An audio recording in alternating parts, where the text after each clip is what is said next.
नमस्ते, मैं हूं किशोर अजवाणी। आप देख रहे हैं देश का नंबर 1 न्यूज चैनल। घड़ी इशारा कर रही है 9 बजे रात का। वक्त 100 बात की एक बात का।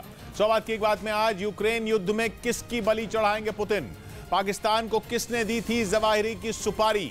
नोएडा के गालीबाज नेता के पड़ोसियों पर क्यों चला बुलडोजर? और तेल की चोरी क्यों कर रही है अमेरिकी सेना? ब्रेकिंग न्यूज यूक्रेन जंग पर। यूक्रेन ने नेटो की सदस्यता के लिए नए सिरे से आवेदन कर दिया है। पुतिन के परमाणु बम के इस्तेमाल की धमकी और 3 लाख सैनिकों को भेजने वाली धमकी के बाद यह फैसला किया गया है। यूक्रेन के लुहांस्क, डोनेस्क, जापोरिजिया और खेरसॉन में पुतिन रेफरेंडम करा चुके हैं और खबर है कि इन इलाकों के पश्चिमी तरफ पुतिन परमाणु बम गिरा सकते हैं। वहीं दोपहर में खबर आई थी कि जेलेंस्की नेटो की सदस्यता के लिए आवेदन करेंगे और अब से कुछ देर पहले नेटो की सदस्यता के आवेदन से जुड़े दस्तावेजों पर जेलेंस्की ने साइन भी कर दिए। जेलेंस्की ने बयान भी दिया और कहा कि यूक्रेन जंग लड़ने की अपनी क्षमता को साबित कर चुका है। 7 महीनों में यूक्रेन ने रूस की सेना को तगड़ा नुकसान पहुंचाने का दावा किया है। यूक्रेन की मांग है कि नेटो की सदस्यता की प्रक्रिया को तेज किया जाए और जल्द से जल्द यूक्रेन को नेटो में शामिल किया जाए। यूक्रेन में जंग नेटो की सदस्यता के मुद्दे पर ही शुरू हुई थी। पुतिन को शिकायत थी कि नेटो में यूक्रेन के शामिल होने से रूस की सुरक्षा खतरे में पड़ जाएगी। आखिरकार नेटो की सदस्यता के लिए यूक्रेन ने पहल कर दी। अब अगर नेटो की सदस्यता यूक्रेन को मिल जाती है तो यह जंग सीधा नेटो और रूस के बीच की जंग बन जाएगी, जिसका सीधा मतलब होगा विश्व युद्ध। जनक हमारे साथ जुड़ रहे हैं। जनक, क्या मतलब निकाला जाए इसका? देखिए किशोर, जहां से शुरुआत हुई थी जंग की उसी मुद्दे पर आज अटका है। रूस ने इसी बात को लेकर जंग शुरू की जब यूक्रेन नेटो के लिए अप्लाई कर रहा था। तब उन्होंने क्या जो अपनी और जब लेने का बात कही, उसके समय जब अब यूक्रेन को लग रहा है कि वो अब अकेला पड़ेगा तो न्यूक्लियर वॉर होता है, तो ऐसे में नेटो के साथ होंगे तभी इसके सामने टिक पाएंगे। और हालांकि नेटो के साथ जाना इतना इजी नहीं है। 30 जो सदस्य हैं उन सबकी आम सहमति इस पर चाहिए। 2008 सिलसिला लगातार नेटो का चल रहा है, लेकिन यूक्रेन को सदस्यता नहीं मिल पा रही, तो अब इतना आसान नहीं लग रहा। अभी देखना होगा नेटो की सदस्यता को लेकर बाकी कंट्रीज क्या रुख अपनाते हैं, क्योंकि नेटो का सदस्य अगर यूक्रेन हो गया तो फिर इसका मतलब नेटो और रूस में युद्ध होगा, यानी विश्व युद्ध हो सकता है वो। और दूसरे विश्व युद्ध में परमाणु बम चले थे जिनसे पूरी दुनिया दहल उठी थी। आज 77 साल बाद एक बार फिर परमाणु बम के हमले की उल्टी गिनती शुरू मानी जा रही है। अमेरिका और ब्रिटेन की इंटेलिजेंस एजेंसियों को एकदम ठोस खुफिया जानकारी मिली है कि पुतिन अब किसी भी दिन अचानक और चुपके से परमाणु हमले का ऑर्डर दे सकते हैं और यूक्रेन 1945 का हिरोशिमा और नागासाकी बन सकता है। इसी वजह से अमेरिका और उसके साथी देशों ने पुतिन के पीछे अपने जासूस छोड़े हुए हैं।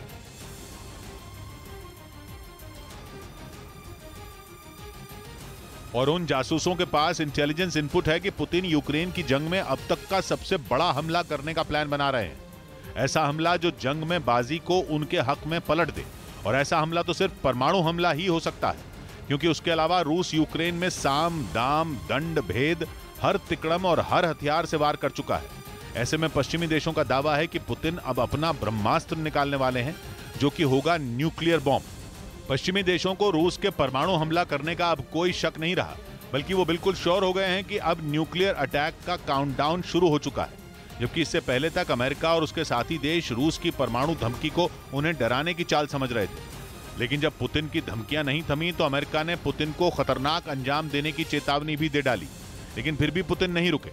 अमेरिका और उसके साथियों का मानना है कि पुतिन की बौखलाहट की वजह यह है कि उन्हें एहसास हो चुका है कि यूक्रेन पर हमला उनकी बहुत बड़ी गलती थी, लेकिन उस गलती को वो माने कैसे? तो अब अपना मुंह छिपाने के लिए उन्होंने यूक्रेन पर परमाणु वार का मन बना लिया है। उधर खबर है कि पुतिन ने अपने करीबियों से बोल दिया है कि यूक्रेन में जीत के लिए वो 5 लाख लोगों की बलि देने को तैयार है। मतलब ये कि पुतिन यूक्रेन पर कब्जे के लिए कुछ भी करेंगे, लेकिन पीछे नहीं हटेंगे। क्योंकि पुतिन यूक्रेन में युद्ध नहीं लड़ रहे, बल्कि दुनिया को रूस का दम दिखा रहे हैं। उसे बता रहे हैं कि रूस से उलझने वालों को पुतिन नहीं बख्शेंगे, फिर चाहे इसके लिए उन्हें जान लेनी पड़े या जान देनी पड़े। पुतिन के एक करीबी ने तो ये तक दावा कर दिया कि वो यूक्रेन को हराने के लिए लाखों लोगों की कुर्बानी देने को तैयार है। खबर है कि पुतिन ने अपने करीबियों से कहा कि रूस यूक्रेन में अपना लक्ष्य हासिल करने के लिए 5 लाख शव देखने को तैयार है, क्योंकि पुतिन का मानना है कि वो अपने 2.5 करोड़ लोगों में 5 लाख की कुर्बानी दे सकते हैं। ये दावा पुतिन के ही एक करीबी ने किया। मतलब ये कि यूक्रेन जंग में पुतिन मारने और मरने दोनों के लिए रेडी हैं, क्योंकि उनके सर पर जीत हासिल करने का जुनून सवार है।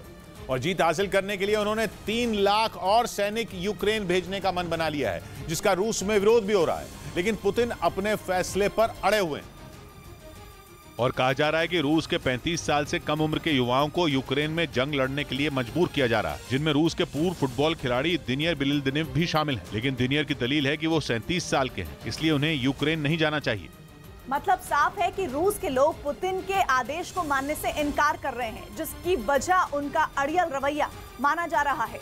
क्योंकि खबर है कि पुतिन किसी की नहीं सुन रहे, उन पर यूक्रेन हासिल करने की धुन सवार है, जिसके लिए वो लाखों लोगों की बलि देने को भी तैयार है। क्योंकि अमेरिका से मिले हथियारों ने यूक्रेन के हाथ मजबूत किए हैं। यही नहीं, जेलेंस्की ने यह दावा किया था कि यूक्रेन जंग में रूस के करीब 50,000 सैनिक मारे जा चुके हैं। मतलब यूक्रेन की माने तो उसने रूस के हजारों सैनिकों को मारा, जिसकी वजह है वो खतरनाक हथियार जो उसे अमेरिका और दूसरे पश्चिमी देशों से मिल रहे हैं। खबर है कि अमेरिका यूक्रेन को 88,000 करोड़ रुपए के और हथियार देने वाला है, यानी रूस के लिए बड़ी चुनौती खड़ी होने वाली है, जिससे निपटने के लिए रूस के 3 लाख सैनिक यूक्रेन पहुंचने वाले हैं, जिन्हें पुतिन के करीबी और रूस के बिशप ने यह बोल दिया था कि अगर उन्होंने जंग में जान गंवाई तो उनके पाप धुल जाएंगे। मतलब पुतिन अपने सैनिकों को यूक्रेन मरने के लिए ही भेज रहे हैं, जिसके लिए वो और उनके करीबी अभी से लोगों को दिमागी तौर पर तैयार कर रहे हैं। इधर सीमा पर पाकिस्तान की हरकतों पर नजर रखने के लिए सेना को पहला LCH यानी लाइट कॉम्बैट हेलीकॉप्टर मिल गया। यह सेना का पहला अटैक हेलीकॉप्टर है और खबर है कि इसे राजस्थान में जोधपुर एयरबेस पर तैनात किया जाएगा, जिसकी तैनाती के बाद जवानों के लिए भारत पाकिस्तान बॉर्डर की निगरानी करना आसान हो जाएगा। इससे न सिर्फ सीमा पार से घुसपैठ रुकेगी, बल्कि आतंकी गतिविधियों पर भी आसानी से लगाम लगाई जा सकेगी। क्योंकि सेना को मिला ये लाइट कॉम्बैट हेलीकॉप्टर दुश्मन के रडार को चकमा देने की तकनीक से भी लैस है। साथ ही इसमें रॉकेट, मिसाइल और घातक बम भी लोड किए जा सकते हैं।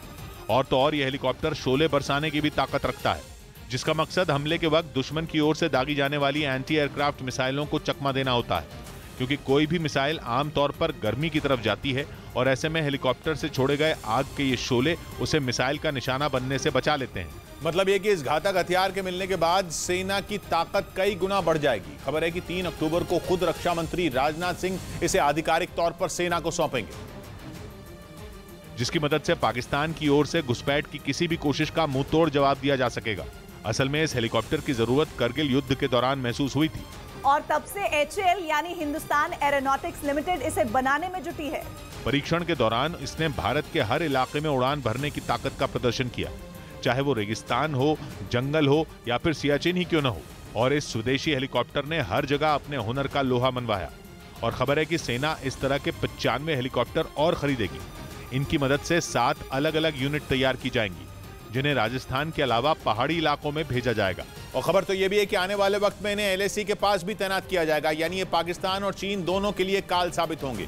क्योंकि इस स्वदेशी हेलीकॉप्टर से ऐसी मिसाइल दागी जा सकती है जो टारगेट को तबाह करके ही दम लेती है, और इसके लिए हेलीकॉप्टर को निशाने की तरफ मुड़ने की भी जरूरत नहीं होती, बल्कि मिसाइल छूटने के बाद खुद ही टारगेट को ढूंढ लेती है। इसके साथ ही इसमें तैनात मशीन गन 1 मिनट में 750 राउंड फायर करती है। करीब 2 किलोमीटर की दूरी से दुश्मन को निशाना बना सकती है। करीब 5,800 किलोग्राम वजनी ये स्वदेशी हेलीकॉप्टर 700 किलोग्राम से ज्यादा वजन के हथियार ले जा सकता है, और यह करीब 6,500 फीट की ऊंचाई पर भी बिना रुके 3 घंटे से ज्यादा वक्त तक आसमान में उड़ान भर सकता है। इसीलिए इस हेलीकॉप्टर को रक्षा के क्षेत्र में भारत के आत्मनिर्भर होने की ओर एक बड़ा कदम माना जा रहा है।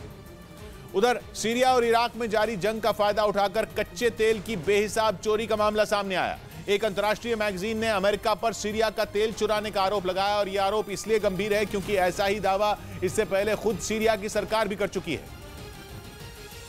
लेकिन उस वक्त सीरिया के आरोपों को खारिज कर दिया गया था। अब यही आरोप एक अंतर्राष्ट्रीय मैगजीन ने लगाए और साथ में कुछ सबूत भी सार्वजनिक कर दिए। दूर से रिकॉर्ड किया गया एक वीडियो सोशल मीडिया पर डाला गया, जिसमें गाड़ियों का एक बहुत बड़ा काफिला दिखा। इस काफिले में सैकड़ों तेल के टैंकर एक साथ चलते हुए दिखे। दावा यह है कि यह काफिला सीरिया के कच्चे तेल से भरे टैंकरों का है, जिसे अमेरिकी फौज ने चुराया है। सीरिया से चुराकर इस तेल को इराक के कुर्दिस्तान में ले जाया जाता है। पहले भी अमेरिका पर आरोप लगते रहे हैं, लेकिन अमेरिका की तरफ से कभी कोई सीधी सफाई सामने नहीं आई। इन आरोपों का मतलब यह है कि खुद को सुपर पावर बताने वाला अमेरिका तेल की चोरी में लगा है। सीरिया और इराक में हमेशा चलने वाली जंग का इस्तेमाल अमेरिका अपने फायदे के लिए कर रहा है, और सीरिया के संसाधनों को जंग के नाम पर लूटा जा रहा है। उधर सीरिया और इराक में जारी जंग का फायदा उठाकर कच्चे तेल की बेहिसाब चोरी का मामला सामने आया। एक अंतर्राष्ट्रीय मैगजीन ने अमेरिका पर सीरिया का तेल चुराने का आरोप लगाया। यह आरोप इसलिए गंभीर है क्योंकि ऐसा ही दावा इससे पहले खुद सीरिया की सरकार भी कर चुकी है। और उससे भी ज्यादा हैरान करने वाली बात तो ये कि ऐसा बीते कई साल से लगातार हो रहा है। सीरिया और इराक के बीच सीमा करीब 600 किलोमीटर लंबी है। इसमें आधा हिस्सा ऐसा है जहां बरसों से विवाद चल रहा है। वहां पर जंग आतंकी संगठन भी लड़ रहे हैं, सरकारें भी लड़ रही हैं, सेनाएं भी लड़ रही हैं और सरकारों के अलग अलग संगठन भी लड़ रहे हैं। कुछ का दावा है कि वो जमीन की सुरक्षा कर रहे हैं, कुछ का दावा है कि वो युद्ध खत्म कराने की कोशिश में है। लेकिन सीरिया का दावा यह है कि अमेरिका जिस संगठन की अगुवाई कर रहा है वो केवल सीरिया को लूटने में लगा है। सीरिया के दावों की पड़ताल करने के लिए जब पत्रकारों की एक टीम वहां पहुंची तो उनको भी दावों में दम लगा। एक वेबसाइट पर छापी गई रिपोर्ट में दावा किया गया कि अमेरिका पर लगाए गए तेल चोरी के आरोप पूरी तरह सही हैं। यहां तक कि अमेरिका की सेना पर उन्हें जान से रोकने तक के आरोप भी लगाए गए। रिपोर्ट के मुताबिक अमेरिका की फौज एक नेटवर्क बनाकर इस चोरी को अंजाम दे रही है, जिसके लिए उन्होंने सीरिया और इराक की जंग का पूरा इस्तेमाल किया हुआ है। सीरिया के जिन इलाकों में कच्चा तेल निकाला जाता है वहां जानबूझकर उपद्रव फैलाने का आरोप अमेरिका पर लगा है, ताकि उसे काबू में करने के लिए कुछ खास सुरक्षा एजेंसियों की जरूरत पड़े। आरोपों के मुताबिक इन इलाकों की सुरक्षा एजेंसियां भी पूरी तरह अमेरिकी फौज के काबू में रहती हैं। इन्हीं एजेंसियों की मदद से तेल से भरे टैंकरों को निकाला जाता है। इसके बाद उस बॉर्डर से तेल इराक पहुंचाया जाता है, जहां सुरक्षा का जिम्मा अमेरिकी फौज के पास है। मतलब ये कि इराक और सीरिया की जंग में बिल्ली को ही दूध की हिफाजत का जिम्मा सौंप दिया गया है। जिस वक्त तेल के लिए पूरी दुनिया की अर्थव्यवस्था डोल रही है, उस वक्त अमेरिका तेल की चोरी में लगा है। दावा तो ये तक है कि कच्चे तेल के टैंकरों की सुरक्षा के लिए अमेरिका की फौज ने अपने हेलीकॉप्टर तक लगा रखे हैं। ये हेलीकॉप्टर टैंकरों के काफिले का तब तक पीछा करते हैं जब तक वो टैंकर कुर्दिस्तान न पहुंच जाएं। कुर्दिस्तान में अमेरिका की फौज का साथ पहले से कुछ संगठन देते रहे हैं, जिनकी मदद से तेल की चोरी का काम आसान हो जाता है। और दावा यह है कि इसी जुगलबंदी की वजह से तेल की चोरी बहुत बड़े पैमाने पर मुमकिन हो पाती है। कुछ महीनों पहले सीरिया ने जो आंकड़े बताए थे उनके मुताबिक 2022 के पहले 6 महीनों में तेल का उत्पादन 1,45,00,000 बैरल था। ये वो आंकड़ा है जो तेल के उत्पादन का सीरिया की सरकार की तरफ से दिया गया आंकड़ा। लेकिन रिफाइनरी तक जो कच्चा तेल पहुंचा वो इससे काफी कम था। मतलब ये कि तेल के उत्पादन का आंकड़ा बहुत बड़ा रहा और रिफाइनरी तक काफी कम तेल पहुंच पाया। रोजाना सीरिया ने करीब 80,000 बैरल का उत्पादन किया, लेकिन रिफाइनरी तक पहुंचा रोजाना केवल 14,000 बैरल। मतलब ये कि 80,000 बैरल में केवल 14,000 बैरल ही सीरिया में रहा। बाकी का करीब 66,000 बैरल तेल रोजाना गायब हो गया। आरोपों को सही माने तो अमेरिका की फौज रोज 66,000 बैरल से ज्यादा तेल चोरी करती रही। ये कुल उत्पादन का 83% है। ये आंकड़े खुद सीरिया के तेल मंत्रालय ने जारी किए थे और इन्हीं आंकड़ों पर अब इस नई रिपोर्ट में भी मोहर लगी है। सीरिया ने दावा किया था कि जंग की शुरुआत से अब तक उसे $105 बिलियन यानी रुपयों में 12 लाख करोड़ का नुकसान हो चुका है। इधर मल्लिकार्जुन खड़गे ने कांग्रेस अध्यक्ष पद के लिए नामांकन दाखिल कर दिया। कांग्रेस के कई बड़े नेताओं की मौजूदगी में मल्लिकार्जुन खड़गे ने पर्चा भरा। इस बीच दिग्विजय सिंह ने खुद को इस रेस से अलग करते हुए खड़गे का समर्थन किया। हमारे कांग्रेस पार्टी के सबसे में से वरिष्ठ और सम्मानजनक नेता है। मैं कभी भी आपके खिलाफ चुनाव लड़ने की बात सोच भी नहीं सकता। शशि थरूर ने भी कांग्रेस अध्यक्ष पद चुनाव के लिए नामांकन दाखिल कर दिया। इस मौके पर उनके समर्थकों ने नारेबाजी भी की।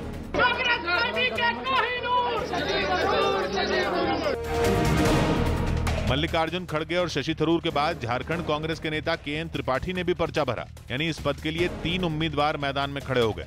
पार्टी के बड़े नेताओं का जैसा निर्देश होगा वो सिरोधार्य होगा, वैसे हम लोग कार्य करेंगे। उधर पश्चिमी मीडिया का दावा है कि रूस में पुतिन के खिलाफ लोगों का गुस्सा चरम पर है। वहां जंग से बचने के लिए लोगों ने खुद को ही नुकसान पहुंचाना शुरू कर दिया। ऐसा इसलिए क्योंकि पुतिन ने रूस के लोगों को जबरन सेना में शामिल करने का फरमान जारी किया था, जिससे बचने के लिए एक लड़का अपना ही हाथ हथौड़े से तोड़वाता नजर आया। वीडियो में दिखा कि उसने एक टेबल पर अपना हाथ रखा और उसके दोस्त ने पूरी ताकत से उस पर हथौड़ा मारा। आरोप है कि वहां लोग जंग में हथियार उठाने से बचना चाहते हैं, लेकिन पुतिन का आदेश उनके लिए सिरदर्दी बन गया है, जिसके बाद लोग रूस छोड़कर किसी भी कीमत पर भागने को तैयार हैं। एक वीडियो में तो कजाकिस्तान की सीमा के पास लोगों का झुंड नजर आया। दावा किया गया कि वो सब अपनी जान बचाने के लिए रूस से भागकर आए। В таком состоянии, не понимают вообще, что будет дальше. Он пока все в таком прострации. उधर रूस ने दावा किया है कि जंग से बचने वालों के खिलाफ सरकार एक्शन लेगी, खासतौर पर वो लोग जो बीमारी या चोट का बहाना बनाकर खुद को इससे दूर रख रहे हैं, उन्हें इसका अंजाम भुगतना होगा। और पुतिन के इसी फैसले ने वहां विद्रोह की चिंगारी भड़का दी, जिसके बाद रूस के लोगों के अलावा सैनिकों ने भी अपने कमांडर के आदेशों को नकारना शुरू कर दिया। जिसका वीडियो आया रूस के एक सैन्य कैंप से। वहां तो एक जवान ऐसा भड़का कि उसने एक कर्नल को ही आड़े हाथ ले लिया। वीडियो में वो जवान कर्नल को बुरी तरह लात घूंसों से पीटता नजर आया। हालांकि वहां मौजूद बाकी जवानों ने उन दोनों को किसी तरह अलग किया। उधर पश्चिमी मीडिया ने आरोप लगाया कि पुतिन अपने देश के लोगों को जबरन युद्ध की आग में झोंकने को बेताब है। दावा किया गया कि जंग में कई ऐसे लोगों को भी भेज दिया गया जिन्हें फौज का कोई अनुभव नहीं, जिससे डरकर लोग देश छोड़ने को मजबूर हैं। Комната тоже сложно, никаких гостиниц нет, хостелов нет, ничего такого. पुतिन के फैसले का खौफ ऐसा है कि लोग रूस के अलावा किसी भी देश में पनाह लेने के लिए तैयार हैं। यही वजह है कि रूस की सीमा के नजदीक पहुंची सैकड़ों कारों की वजह से जैम लग गया है, तो वहीं हजारों लोग पैदल ही वहां से निकलकर बाकी देशों में शरण लेने की कोशिश में दिखे। हालांकि पुतिन अपने फैसले पर अड़े हुए हैं। उन्होंने जंग में अपनी ताकत बढ़ाने के लिए नए सैनिकों की भर्ती शुरू कर दी। रूस के लोगों को उम्मीद थी कि हजारों लोगों के देश छोड़ने के बाद पुतिन अपना फैसला वापस ले लेंगे। लेकिन दूसरी तरफ रूस के सरकारी मीडिया चैनल पर एक वीडियो जारी किया गया जिसमें जवान यूक्रेन में कहर बरपाने की तैयारी करते दिखाई दिए। जानकारी के मुताबिक ये वो लोग थे जो जंग में शामिल होने के लिए अपनी मर्जी से आ गया है, जिसके बाद उन्हें बाकायदा मिसाइल और गोलियां चलाने की ट्रेनिंग दी गई। हथियार उठाने से पहले उन्हें रूस की सेना की वर्दी दी गई। साथ ही सेना से जरूरी नियम कायदे भी सिखाए गए, जिसके बाद उनके सामने ड्रोन और ताकतवर टैंकों ने हुंकार भरी। इसके अलावा उन्हें जंग में अपने घायल साथियों को बचाने और अलग अलग फॉर्मेशन में हमला करने के गुर भी सिखाए गए। रूस ने दावा किया कि ये सब बिल्कुल नए सैनिक हैं जिन्हें जंग में भेजने से पहले उन्हें लड़ने की ट्रेनिंग दी गई ताकि वो मैदान में उतरकर रूस की जीत पक्की कर सकें। इधर नए संसद भवन में बने अशोक स्तंभ पर ऐतराज से जुड़ी याचिका खारिज हो गई। सुप्रीम कोर्ट ने उस याचिका को खारिज कर दिया जिसमें नए बन रहे संसद भवन में लगाए गए अशोक स्तंभ के डिजाइन पर सवाल उठाए गए थे। ऑल इंडिया इमाम ऑर्गेनाइजेशन के अध्यक्ष डॉक्टर इमाम उमर अहमद इलियासी ने सिर तन से जुदा करने की धमकी मिलने का आरोप लगाया। असल में उन्होंने कुछ दिन पहले दिल्ली में आरएसएस प्रमुख मोहन भागवत से मुलाकात की थी। इसी के बाद से उन्होंने धमकी भरे फोन आने की शिकायत पुलिस से की। मैंने उनको कहा कि आप तो राष्ट्रपिता, उसके बाद लगातार मेरे पास धमकी भरे फोन आते रहे। यूपी के मथुरा में यमुना नदी में पानी बढ़ने के बाद प्रशासन ने नदी के पास वाले इलाकों को खाली करवा लिया। उधर चीन से चल रही हाई टेंशन के बीच ताइवान ने अपनी नौसेना में एक एम्फीबियस वॉरशिप शामिल कर लिया। अहम बात यह है कि यह जहाज ताइवान ने खुद बनाया है ताकि ताइवान चीन के किसी भी हमले का मुंह तोड़ जवाब दे सके। इस जहाज का नाम है यूशान, जो कि एम्फीबियस वॉरशिप है, यानी पानी का ऐसा जहाज जो ताइवान के सैनिकों को लैंड करवाने और चीन के निशाने पर मौजूद टापुओं पर सप्लाई लाइन को मजबूत भी करेगा। बताया गया कि 10,600 टन के इस जहाज में एक तोप लगी है जिससे आसमान और जमीन पर मौजूद टारगेट को तो निशाना बनाया ही जा सकता है, एंटी एयरक्राफ्ट मिसाइलों का भी शिकार हो सकता है। वैसे तो अमेरिका ताइवान का सबसे बड़ा हथियार सप्लायर है, लेकिन ताइवान अकेले अमेरिका के भरोसे नहीं रहना चाहता, इसलिए वो चीन के आक्रामक रवैये को देखते हुए खुद भी अपनी सेना के लिए हथियार और दूसरे साजो सामान बनाने में लगा है। इस बीच क्यूबा के बाद अमेरिका के फ्लोरिडा में ताकतवर तूफान ने भीषण तबाही मचाई। बताया गया कि इस तूफान की चपेट में आने से वहां 10 से ज्यादा लोगों की जान चली गई। क्योंकि फ्लोरिडा में 241 किलोमीटर प्रति घंटा की रफ्तार से हवाएं चली और भारी बारिश हुई। इस तूफान ने सबसे ज्यादा कोहराम ऑरलैंडो में मचाया, जहां जगह जगह इतना पानी भर गया कि लोगों पर मुसीबतों का पहाड़ टूट पड़ा। जो जहां था वहीं फंस गया। इन मुश्किल हालात में वहां के प्रशासन ने रेस्क्यू ऑपरेशन शुरू किया। सामने आई एक तस्वीर में राहत बचाव की टीम के कुछ कर्मचारी पानी के बीच फंसी एक गाड़ी से कुछ लोगों को सुरक्षित बाहर निकालते दिखे। वहां की सड़कों पर पानी के कहर का अंदाजा इसी बात से लगाया जा सकता है कि रेस्क्यू टीम के कर्मचारियों को रस्सी बांधकर पानी में उतरना पड़ा ताकि वो मुसीबत में फंसे लोगों की जान बचा सकें। फ्लोरिडा में हालात इस कदर बिगड़ चुके हैं कि रेस्क्यू टीमें लगातार अपने काम में जुटी हैं और लोगों की मदद के लिए आगे आकर काम कर रही हैं। आशंका जताई जा रही है कि इस तूफान की जद में आने से मरने वालों का आंकड़ा बढ़ सकता है, क्योंकि तूफान के कारण चली तेज हवाओं के सामने बड़े बड़े पेड़ भी ज्यादा देर तक तनकर खड़े नहीं रह पाए। आखिर में उन्हें तूफान के आगे झुकना ही पड़ा। वहां बरसात भी इतनी हुई कि लोगों के घरों में पानी भर गया। और ये हालात केवल 1-2 इलाकों में नहीं देखे गए, बल्कि फ्लोरिडा की ज्यादातर जगहों से इस तरह की तस्वीरें सामने आईं। कई मकान पानी में डूबे दिखे। वहां सड़कें तो जैसे दिखना ही बंद हो गई। और बताया जा रहा है कि वहां 25 लाख से ज्यादा लोगों को अंधेरे में रहने को मजबूर होना पड़ा, क्योंकि ताकतवर तूफान की वजह से कई इलाकों की बत्ती गुल हो गई और कई शहर अंधेरे में डूब गए। इतना ही नहीं, तूफान की ताकत के सामने फ्लोरिडा को बैरियर आइलैंड से जोड़ने वाला इकलौता पुल भी टिक नहीं पाया। ऐसे में इस टापू पर रहने वाले करीब 6,500 लोग वहीं फंस गए, क्योंकि पुल को भारी बारिश और तेज हवाओं की वजह से काफी नुकसान पहुंचा। पुल का एक हिस्सा टूटकर अलग हो गया और सड़क पर दरारें आ गई। केवल पुल ही नहीं, वहां मौजूद नावों को भी तूफान ने खिलौने की तरह उठाकर एक तरफ फेंक दिया। बताया जा रहा है कि क्यूबा से फ्लोरिडा पहुंचा ये तूफान अब नॉर्थ और साउथ कैरोलिना की तरफ बढ़ रहा है। ऐसे में वहां का प्रशासन पहले से ही अलर्ट है। इधर दक्षिण रेलवे ने प्लेटफॉर्म टिकट के दाम बढ़ा दिए। दक्षिण रेलवे ने प्लेटफॉर्म टिकट के दाम 10 से बढ़ाकर 20 रुपए कर दिए। ये बढ़ोतरी 31 जनवरी 2023 तक लागू रहेगी। बताया गया कि त्योहारों के मौके पर रेलवे स्टेशनों पर भीड़ कम करने के मकसद से ऐसा किया गया। नए सीडीएस अनिल चौहान ने दिल्ली में रक्षा मंत्री राजनाथ सिंह से मुलाकात की। दिल्ली की साकेत कोर्ट ने शर्जील इमाम को जमानत दे दी। उन्हें अलीगढ़ मुस्लिम यूनिवर्सिटी और दिल्ली के जामिया नगर इलाके में सीएए के खिलाफ भड़काऊ भाषण देने के आरोप में गिरफ्तार किया गया था। हालांकि शर्जील पर कई और मुकदमे भी अदालत में चल रहे हैं, जिसकी वजह से वो जेल से रिहा नहीं हो पाएंगे। इस बीच यूक्रेन, अमेरिका और नेटो देशों के विरोध के बावजूद यूक्रेन के 4 इलाकों पर रूस ने कब्जा कर लिया। इन चारों इलाकों में सितंबर में जनमत संग्रह कराया गया था। अब आधिकारिक रूप से व्लादिमीर पुतिन ने इन्हें रूस में मिलाने का ऐलान कर दिया और दावा किया कि खेरसॉन, डोनेस्क, लुहांस्क और जापोरिजिया में जनमत संग्रह कराने के बाद यह पता चला कि वहां रहने वाले ज्यादातर लोग रूस का हिस्सा बनना चाहते हैं। मतलब रूस ने बिना जंग जीते ही यूक्रेन के एक बड़े हिस्से को हथिया लिया। इससे पहले रूस के कब्जे वाले यूक्रेन के इन चारों इलाकों में जनमत संग्रह कराया गया था, जिसमें वहां के लोगों से पूछा गया था कि वो रूस का हिस्सा बनना चाहते हैं या नहीं।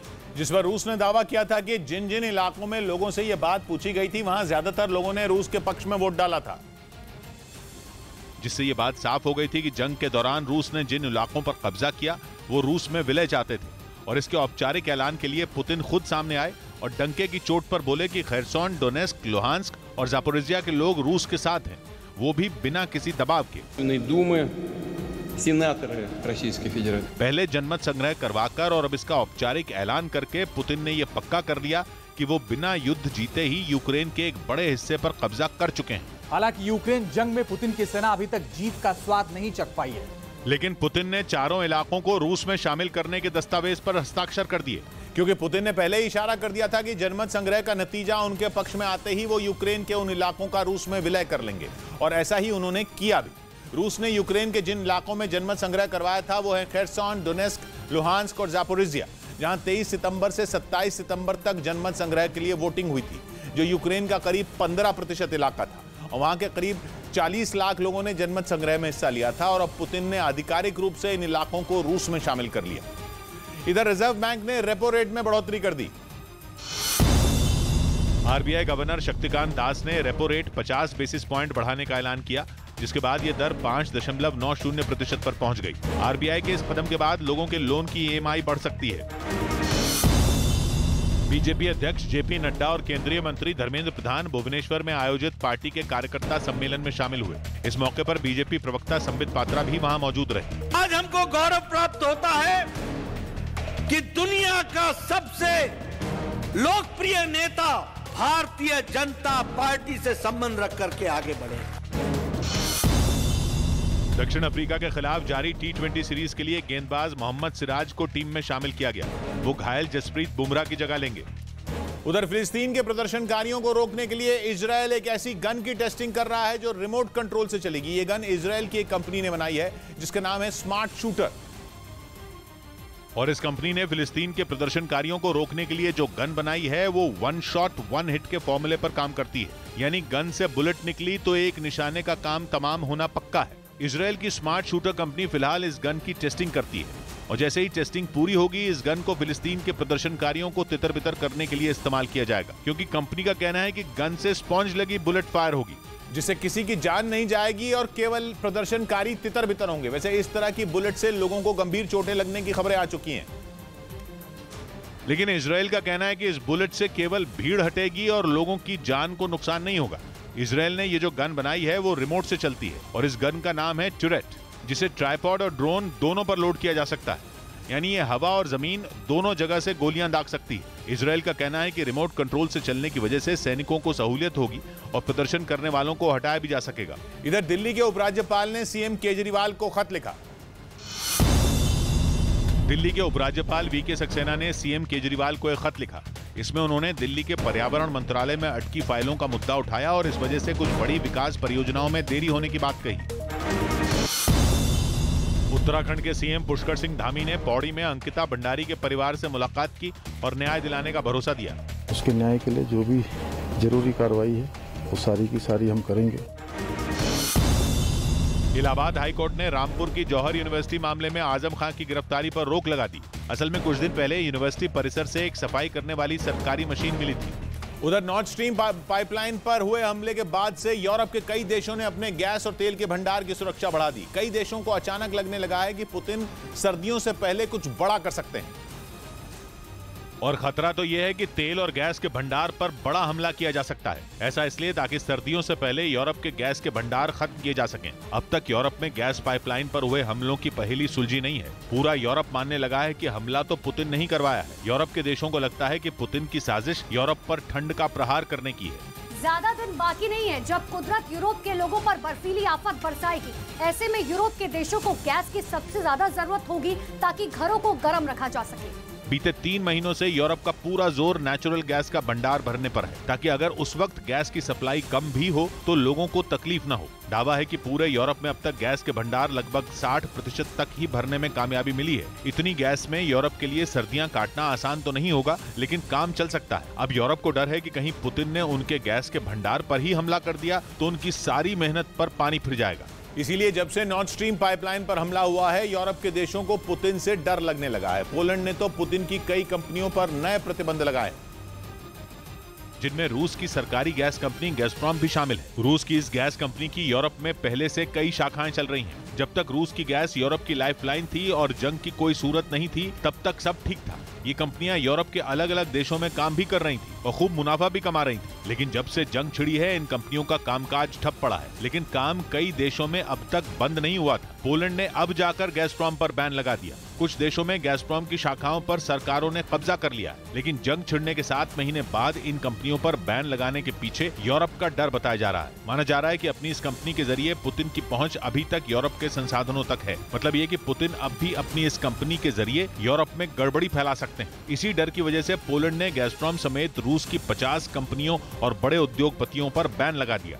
जबकि पोलैंड तो उन देशों में है जिन्हें होने वाली गैस की सप्लाई पर पुतिन ने सबसे पहले बैन का ऐलान किया था, जिसका सीधा मतलब यह है कि वहां रूस की गैस कंपनी का काम पूरी तरह चौपट था। इसके बावजूद उस कंपनी पर बैन लगाने का मतलब है कि यूरोप को अब पुतिन से डर लगने लगा है। इसीलिए खबर आई है कि यूरोपियन यूनियन ने रूस के खिलाफ कुछ और प्रतिबंध लगाने का फैसला किया है। यूरोपियन यूनियन की आने वाली मीटिंग में इन प्रतिबंधों पर मोहर लग सकती है। इस बार के सारे प्रतिबंध खासतौर पर तेल और गैस से जुड़ी रूस की कंपनियों से जुड़े होंगे। इनमें रूस की नेचुरल गैस की कीमत से जुड़े नियम भी शामिल हो सकते हैं। यही वजह है कि रूस भी इस वक्त बैकफुट पर दिखने लगा है। जब से गैस पाइपलाइन में धमाका हुआ है, रूस 3 बार सफाई दे चुका है। रूस ये दावा कर रहा है कि गैस पाइपलाइन में धमाके का काम किसी आतंकी संगठन का हो सकता है, लेकिन किसी ऐसे संगठन का जिसे कोई मदद मिल रही हो। रूस बार बार आरोप लगा रहा है कि इस धमाके के पीछे अमेरिका का हाथ है। धमाके की जांच भी रूस ही कर रहा है। पहले ही रूस बता चुका है कि जिस इलाके में नॉर्थ स्ट्रीम पाइपलाइन में धमाका हुआ, उसकी निगरानी अमेरिका कर रहा था। अमेरिका की खुफिया एजेंसी CIA समुद्र के उस इलाके में चप्पे चप्पे की निगरानी करती है। इसीलिए रूस अब अमेरिका पर शक कर रहा है। अभी तक गैस पाइपलाइन में धमाके से जुड़ी जो जानकारियां सामने आई हैं, उनके मुताबिक नॉर्थ स्ट्रीम 2 और नॉर्थ स्ट्रीम 1 पाइपलाइन में गैस का रिसाव धमाके की वजह से शुरू हुआ था। पहले नॉर्थ स्ट्रीम 2 पाइपलाइन में धमाका किया गया। इसके कुछ घंटे बाद वैसा ही धमाका नॉर्थ स्ट्रीम 1 पाइपलाइन में हुआ। इन धमाकों का असर पाइपलाइन में कई जगह पर हुआ, जिसकी वजह से गैस लीक होनी शुरू हो गई। इन दोनों पाइपलाइन में नेचुरल गैस मौजूद थी, इसीलिए बाल्टिक सागर के एक बहुत बड़े हिस्से में गैस लीक का असर होने लगा। बाल्टिक सागर में करीब 100 किलोमीटर से भी ज्यादा बड़ा हिस्सा ऐसा है जहां गैस लीक की वजह से आना जाना पूरी तरह बंद हो चुका है। ये लीक जब तक पूरी तरह बंद नहीं होगी, तब तक समुद्र का रास्ता बंद ही रहेगा, जिसका बड़ा असर कारोबार पर पड़ रहा है। इधर शेयर मार्केट उछाल के साथ बंद हुआ। फार्मा और मेटल समेत ज्यादातर सेक्टरों के शेयरों में तेजी रही। इससे सेंसेक्स 1017 अंक उछलकर 57,427 पर पहुंच गया, जबकि निफ्टी 276 अंक ऊपर 17,094 पर बंद हुआ। रिलायंस इंडस्ट्रीज के चेयरमैन मुकेश अंबानी के बेटे अनंत अंबानी ने गुजरात के सोमनाथ मंदिर में पूजा की। इस मौके पर उन्होंने पूजा में इस्तेमाल होने वाले 90 लाख के चांदी के बर्तन भेंट किए।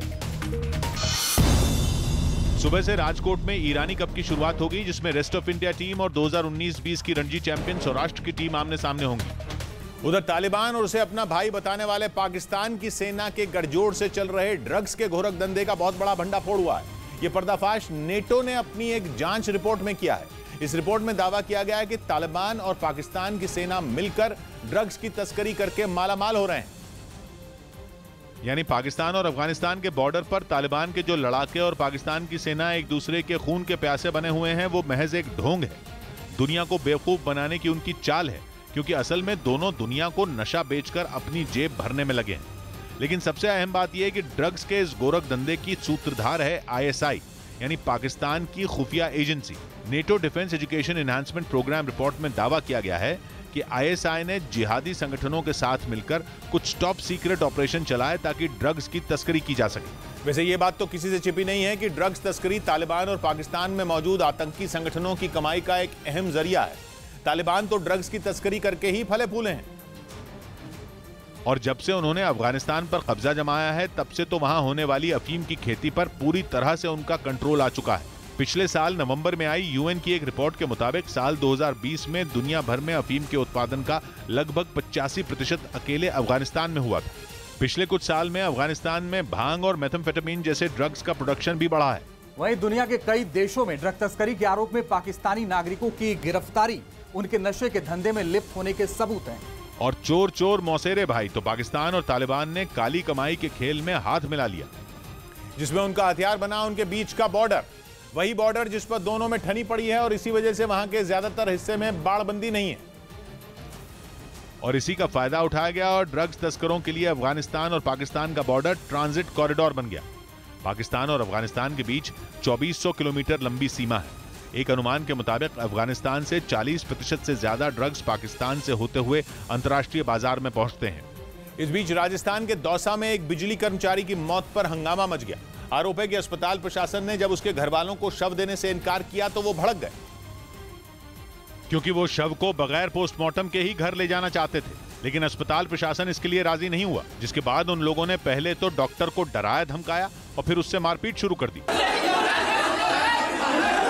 अस्पताल प्रशासन ने आरोप लगाया कि पुलिस की मौजूदगी में शव को पोस्टमार्टम के लिए भिजवाया गया, जिसके बाद अस्पताल में अचानक कुछ लोग आए और जमकर तोड़फोड़ की, जिससे वहां मौजूद लोगों को काफी चोट आई। हमने कहा भाई पुलिस वालों से मिल लो, आप वो देंगे आपको।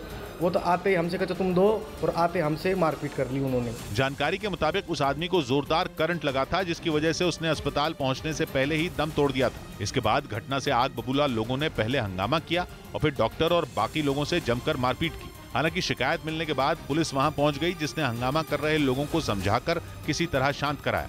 इधर दिल्ली सरकार ने प्रदूषण से निपटने के लिए एक्शन प्लान जारी कर दिया। दिल्ली सरकार ने सर्दियों में होने वाले प्रदूषण के खतरे से निपटने के लिए एक्शन प्लान जारी कर दिया। इसके तहत एक ग्रीन वॉर रूम बनाया जाएगा। साथ ही खुले में कूड़ा जलाने से रोकने के लिए 600 से ज्यादा टीमें तैनात की जाएंगी। खुले में कूड़ा जलाना प्रतिबंधित है दिल्ली के अंदर, और इसको रोकने के लिए और इसको इम्प्लीमेंट करने के लिए 611 टीमों का गठन किया गया है। गृह मंत्री अमित शाह के सोमवार को शुरू होने वाले जम्मू कश्मीर दौरे से पहले वहां सुरक्षा के इंतजाम बढ़ा दिए गए। दक्षिण अफ्रीका और मेजबान भारत के बीच रविवार को गुवाहाटी में दूसरा T20 मैच खेला जाएगा। 3 मैचों की इस सीरीज में टीम इंडिया 1-0 से आगे है। उधर पुतिन की परमाणु धमकी के बीच अमेरिका ने अपने सबसे आधुनिक और एडवांस जंगी जहाज को समंदर में उतारने का ऐलान कर दिया। अमेरिका ने 5 साल पहले ही USS जेरल्ड आर फोर्ड को अपनी नौसेना में शामिल कर लिया था, लेकिन इसे पहली बार तैनाती मिली है। पश्चिमी मीडिया ने दावा किया कि USS जेरल्ड आर फोर्ड को अमेरिका के वर्जीनिया में दुनिया के सबसे बड़े नेवी बेस में भेजा जाएगा, जहां नेटो देश इसकी मदद से अटलांटिक महासागर में रूस से निपटने की ट्रेनिंग लेंगे। खबर है कि इस ड्रिल में अमेरिका के जंगी जहाज के अलावा फ्रांस, जर्मनी और स्वीडन के वॉरशिप भी शामिल होंगे। असल में अमेरिका पहले ही साफ कर चुका है कि उसकी सेना यूक्रेन जंग का हिस्सा नहीं बनेगी, लेकिन वो नेटो में शामिल किसी भी देश पर आंच आने पर चुप नहीं बैठेगा। इसीलिए पुतिन को डराने के लिए उसने अपने सबसे एडवांस्ड वॉरशिप को समंदर में उतारने का फैसला कर लिया, जो समंदर में किसी चलते फिरते शहर से कम नहीं है। और इसे 2017 में अमेरिका की नौसेना के ताकतवर बेड़े में शामिल किया गया था, जिसका नाम अमेरिका के 38वें राष्ट्रपति जेरल्ड फोर्ड के नाम पर रखा गया है। और दावा है कि ये दुनिया का सबसे बड़ा एयरक्राफ्ट कैरियर है। इसकी लंबाई 337 मीटर और वजन करीब 1 लाख टन। और इस जंगी जहाज में एक समय में 75 अलग अलग तरह के एयरक्राफ्ट खड़े किए जा सकते हैं। साथ ही इस पर लड़ाकू विमान और हेलीकॉप्टर के अलावा 4000 से ज्यादा सैनिक भी तैनात किए जा सकते हैं। दुनिया के सबसे महंगे इस एयरक्राफ्ट कैरियर की कीमत करीब $1300 करोड़, मतलब भारतीय रुपयों में 1 लाख करोड़ से ज्यादा है। और अमेरिका का यह महाविनाशक ऐसे समय में मिलिट्री ड्रिल में शामिल होने पर पहुंच रहा है जब यूक्रेन युद्ध में कई मोर्चों पर मिली हार पुतिन बुरी तरह बौखला चुके हैं।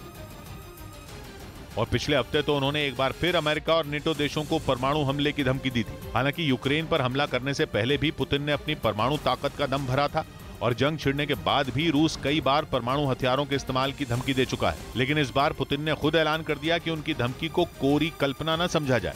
ऐसे में अमेरिका भी उनकी धमकी को हल्के में नहीं लेना चाहता और उसने पुतिन की हर चाल से निपटने की तैयारी तेज कर दी। इस बीच खबर है कि भारत के स्वदेशी टैंक अर्जुन को आधुनिक तकनीक से लैस किया जाएगा, जिसके बाद वो पहले से ज्यादा घातक बन जाएगा। क्योंकि अर्जुन मार्क 1A टैंक को एडवांस तकनीक से लैस करने की तैयारी है। बताया जा रहा है कि अपग्रेड के बाद इस टैंक की मदद से दुश्मन पर सटीक निशाना साधना पहले से ज्यादा आसान हो जाएगा, क्योंकि इसके लिए अर्जुन में ऐसे सेंसर लगाए जाएंगे जो दुश्मन की लोकेशन की सटीक जानकारी देंगे। यही नहीं, कहा तो यह भी जा रहा है कि अपने दुश्मन को पकड़ने के लिए इसमें GPS भी लगाया जा सकता है। और इस तकनीक से टैंक को लैस करने के लिए पूरा एक सिस्टम तैयार किया जा रहा है, जिससे दुश्मन का पहुंच को पहचानने, ट्रैक करने, उस पर हमला करने में भारतीय सैनिकों को मदद मिलेगी। और माना जा रहा है कि टैंक में आधुनिक ट्रैकिंग सिस्टम लगने के बाद चलते टारगेट पर भी निशाना साधना बेहद आसान हो जाएगा। खास बात यह है कि अर्जुन टैंक से रात में भी दुश्मनों को जवाब दिया जा सकता है। बताया जा रहा है कि बदले हुए अर्जुन में 72 नए फीचर डाले जाएंगे और इसके लिए कोई भी पुर्जा दूसरे देशों से इंपोर्ट नहीं होगा, यानी कि ज्यादातर स्वदेशी सामान से ही अर्जुन को आधुनिक बनाने की तैयारी है। हालांकि अर्जुन मार्क 1A जैसे घातक टैंक के शामिल होने के बाद से सेना की ताकत बढ़ी है और भारत के अर्जुन मार्क 1A को किसी सुरक्षा कवच की जरूरत नहीं है, क्योंकि स्वदेशी तकनीक से बने इस टैंक की बड़ी खासियत यह है कि इसका ट्रांसमिशन सिस्टम पहले वाले अर्जुन से बेहतर है। रासायनिक हमले से बचाने के लिए इसमें खास सेंसर भी लगाए गए हैं। यही नहीं, इसका लेजर वार्निंग सिस्टम पता लगा लेता है कि कहां से हमला हो सकता है। साथ ही इस टैंक में हर तरह की रोशनी में काम करने वाली प्रणाली है। इस टैंक में जमीन से हवा में मार करने वाली मशीन गन भी लगी है और ये 70 किलोमीटर प्रति घंटा की रफ्तार से चल सकता है। भारतीय सेना का Arjun mark 1A tank grenade और मिसाइलों के हमले ज्यादा मजबूती से झेल सकता है। ऐसे में आधुनिक तकनीक से लैस होने के बाद ये और घातक हो जाएगा। इधर बीजेपी ने दिल्ली सरकार के खिलाफ प्रदर्शन किया। दिल्ली बीजेपी ने केजरीवाल सरकार पर रिहायशी इलाकों में शराब की दुकान खोलने का आरोप लगाया और राजा गार्डन इलाके में प्रदर्शन किया। मंदिर के बगल में मनीष की मदिरा। यूपी के इटावा में एक मकान के बाहर खड़ी कार में अचानक आग लग गई, जिसके बाद किसी तरह आग को बुझाया गया। मध्य प्रदेश के धार में डीजल से भरा एक तेज रफ्तार टैंकर बेकाबू होकर पलट गया। इसके बाद वहां लोगों में डीजल लूटने की होड़ मच गई। उधर अमेरिका की उपराष्ट्रपति कमला हैरिस के दक्षिण कोरिया से लौटते ही किम जोंग उन ने एक बार फिर खतरनाक बैलिस्टिक मिसाइल दाग दी। किम ने मिसाइल दागकर यह जता दिया कि अगर अमेरिका ने उत्तर कोरिया के खिलाफ कोई कदम उठाया तो नतीजे गंभीर होंगे। मतलब साफ है कि किम आर पार के मूड में है और न तो उन्हें दक्षिण कोरिया का डर है और न ही उसका साथ दे रहे अमेरिका का। इसीलिए किम के आदेश पर यह बैलिस्टिक मिसाइल ऐसे वक्त में दागी गई जब कमला हैरिस को सोल से निकले कुछ ही घंटे हुए थे। ये इस हफ्ते उत्तर कोरिया की ओर से दागी गई तीसरी बैलिस्टिक मिसाइल थी और किम को तो दुनिया इसी सनक के लिए जानती भी है। ऐसे में किम के इस कदम को उकसावे की कार्रवाई के तौर पर देखा जा रहा है। हालांकि इस बात की जानकारी सामने नहीं आ पाई कि उन्होंने कौन सी बैलिस्टिक मिसाइल दागी, लेकिन उनकी इस हरकत से कोरियाई प्रायद्वीप में तनाव बढ़ना तय माना जा रहा है, क्योंकि उत्तर कोरिया ने समंदर में जिस ओर अपनी मिसाइल को लॉन्च किया वहां अमेरिका, दक्षिण कोरिया और जापान की बड़ी मिलिट्री ड्रिल चल रही है, जिसका मकसद ही उत्तर कोरिया से युद्ध के लिए हर वक्त तैयार रहना, ताकि उसने दक्षिण कोरिया की ओर आंख उठाकर देखने की जुर्रत की तो उसे करारा जवाब दिया जा सके। और करीब 5 साल बाद हो रहे इस बड़े युद्ध अभ्यास में अमेरिका का सबसे ताकतवर युद्धपोत USS रोनाल्ड रेगन भी शामिल है, जो उत्तर कोरिया तो क्या अकेले दम पर किसी भी बड़े देश को झुकाने की ताकत रखता है। अमेरिका का ये जंगी जहाज दुश्मन पर हमला करने के साथ ही उसकी खुफिया जानकारी भी जुटा सकता है। यही वजह है कि USS रोनाल्ड रेगन के अपने पड़ोस में तैनात होने से किम की रातों की नींद उड़ गई और उस पर अमेरिका की उपराष्ट्रपति कमला हैरिस के दौरे ने उनके गुस्से को 7वें आसमान पर पहुंचा दिया, जिसे किम उत्तर कोरिया को घेरने की तैयारी के तौर पर देख रहे हैं। इसीलिए उनके दौरे से ठीक पहले और उनके सोल से लौटते ही बैलिस्टिक मिसाइलें दागकर किम ने यह दिखाने की कोशिश की कि वो किसी से नहीं डरते और अब तो वो अपने देश को परमाणु हथियारों के इस्तेमाल की खुली छूट भी दे चुके हैं। साथ ही उन्होंने ये भी साफ कर दिया था कि वो अपने परमाणु हथियारों को खत्म करने के लिए किसी भी कीमत पर समझौता नहीं करेंगे। अमेरिका खुद चेतावनी दे चुका है कि किम कभी भी न्यूक्लियर टेस्ट कर सकते हैं और अब तो दक्षिण कोरिया इस टेस्ट की तारीख तक बता चुका है। उसकी खुफिया एजेंसी के मुताबिक किम 16 अक्टूबर से 7 नवंबर के बीच परमाणु परीक्षण कर सकते हैं। हालांकि उत्तर कोरिया ने 2017 के बाद कोई न्यूक्लियर टेस्ट नहीं किया है। लेकिन इस साल जिस तरह से किम ने बैलिस्टिक मिसाइल दागने की रफ्तार बढ़ाई है, उससे एक और परमाणु परीक्षण की आशंका बढ़ गई है, क्योंकि इस साल उत्तर कोरिया अब तक 30 से ज्यादा मिसाइल टेस्ट कर चुका है, जबकि इससे पहले उसने 2019 में सबसे ज्यादा 25 मिसाइल टेस्ट किए थे। और इसी साल 24 मार्च को उसने हवासंग 17 नाम की अपनी सबसे बड़ी इंटरकॉन्टिनेंटल बैलिस्टिक मिसाइल का टेस्ट करने का भी दावा किया था। यह ऐसी मिसाइल है जिसके बारे में कहा जाता है कि वो एक साथ कई परमाणु बम दाग सकती है। दावा तो यह भी है कि अमेरिका के न्यूयॉर्क और उसकी राजधानी वॉशिंगटन डीसी तक कहर ढा सकती है। इधर शशि थरूर पर भारत के गलत नक्शे के इस्तेमाल का आरोप लग गया। कांग्रेस अध्यक्ष पद का चुनाव लड़ रहे शशि थरूर के दफ्तर पर घोषणा पत्र में भारत का गलत नक्शा छापने का आरोप लगा। हालांकि बाद में उसने इस भूल को सुधार दिया। वहीं शशि थरूर ने भी इस गलती पर ट्वीट कर माफी मांगी। यूपी के लखीमपुर में एक तेंदुआ दिखने के बाद लोग दहशत में आ गए। हालांकि वन विभाग ने बताया कि तेंदुआ बिना किसी को नुकसान पहुंचाए जंगल की तरफ निकल गया। गुजरात में जारी राष्ट्रीय खेलों में वेट लिफ्टिंग में मीराबाई चानू ने शानदार शुरुआत की और गोल्ड मेडल पर कब्जा जमा लिया। उधर उत्तराखंड के देहरादून से दिल दहला देने वाला एक वीडियो सामने आया। वहां तेज रफ्तार मोटरसाइकिल ने एक महिला को जोरदार टक्कर मार दी। यह घटना 27 सितंबर की बताई जा रही है, जिसका सीसीटीवी वीडियो अब सामने आया, जिसमें मोटरसाइकिल उस महिला को टक्कर मारती दिखाई दी। इस घटना का जो वीडियो सामने आया उसमें सड़क से एक मोटरसाइकिल गुजरती नजर आई। उसी दौरान एक महिला सड़क पार करती दिखी। जैसे ही वो सड़क के बीचों बीच पहुंची, सामने से आ रही तेज रफ्तार मोटरसाइकिल ने उसे जोरदार टक्कर मार दी। इसके बाद जो हुआ, ब्रेक के बाद का यूक्रेन को 88,000 करोड़ रुपए के और हथियार देने वाला है। यानी रूस के लिए बड़ी चुनौती खड़ी होने वाली है, जिससे निपटने के लिए रूस के 3 लाख सैनिक यूक्रेन पहुंचने वाले हैं, जिन्हें पुतिन के करीबी और रूस के बिशप ने यह बोल दिया था कि अगर उन्होंने जंग में जान गंवाई तो उनके पाप धुल जाएंगे। मतलब पुतिन अपने सैनिकों को यूक्रेन मरने के लिए ही भेज रहे हैं, जिसके लिए वो और उनके करीबी अभी से लोगों को दिमागी तौर पर तैयार कर रहे हैं। इधर सीमा पर पाकिस्तान की हरकतों पर नजर रखने के लिए सेना को पहला LCH यानी लाइट कॉम्बैट हेलीकॉप्टर मिल गया। यह सेना का पहला अटैक हेलीकॉप्टर है। और खबर है कि इसे राजस्थान में जोधपुर एयरबेस पर तैनात किया जाएगा, जिसकी तैनाती के बाद जवानों के लिए भारत पाकिस्तान बॉर्डर की निगरानी करना आसान हो जाएगा। इससे न सिर्फ सीमा पार से घुसपैठ रुकेगी, बल्कि आतंकी गतिविधियों पर भी आसानी से लगाम लगाई जा सकेगी, क्योंकि सेना को मिला ये लाइट कॉम्बैट हेलीकॉप्टर दुश्मन के रडार को चकमा देने की तकनीक से भी लैस है। साथ ही इसमें रॉकेट, मिसाइल और घातक बम भी लोड किए जा सकते हैं।